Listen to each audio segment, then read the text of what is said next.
Европейский Союз положил глаз на Таджикистан.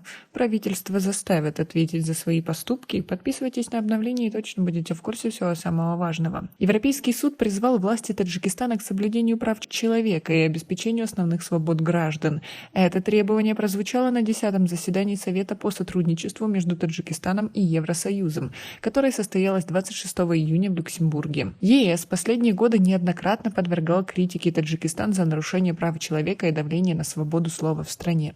Делегация Европейского Союза на встрече с представителями Таджикистана настаивали на важности свободы мысли, отмечается в опубликованном на сайте ЕС сообщении. Отмечается, что на заседании представители делегации Европейского Союза затронули вопрос преследования блогеров и журналистов в Таджикистане. За последний год в Таджикистане 8 журналистов и блогеров были приговорены к различным срокам тюремного заключения от 7 до 21 года колонии. Их обвинили в частности в распространении ложной информации, участии в экстремистском сообществе, сотрудничестве с запрещенными организациями. Сами журналисты и их родственники отвергают эти обвинения. Делегацию Таджикистана на 10-м заседании Совета по сотрудничеству между Таджикистаном и Евросоюзом возглавил министр иностранных дел Сираджиддин Мухридин, а Европейский Союз – министр иностранных дел Швеции Тобиас Биллстрём. Какие ответы журналисты получили на свои вопросы по поводу ареста и тюремного заключения таджикских блогеров, пока неизвестно. В опубликованном на официальном сайте МИД об этом ничего не сказано.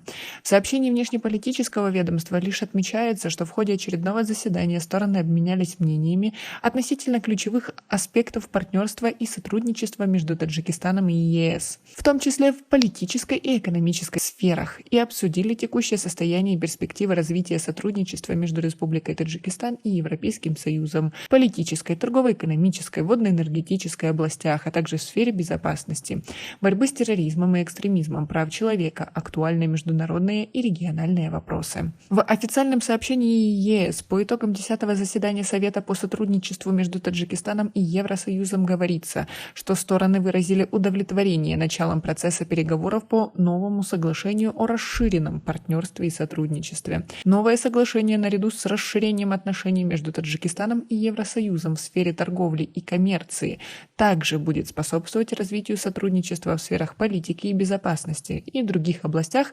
представляющих взаимный интерес. Представители ЕС также заявили, что успехи Таджикистана в области борьбы с домашним насилием будет иметь важное значение при присоединении страны к генеральной системе преференций. Это льготная схема торговли, позволяющая развивающимся странам экспортировать свои товары на рынок Европейского Союза по льготным таможенным тарифам, преференциям.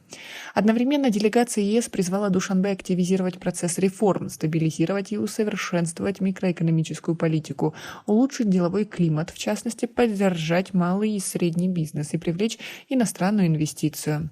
Таджикистан в начале 2019 года подал заявку в ЕС для присоединения к этой системе, после чего в Душанбе побывали эксперты Евросовета, которые разъяснили руководителям соответствующих ведомств условия присоединения к стандарту. В первую очередь необходимо ратифицировать 27 международных конвенций и протоколов, ратифицированных республикой в области прав человека, охраны окружающей среды, охраны труда, эффективного управления и соблюдать их.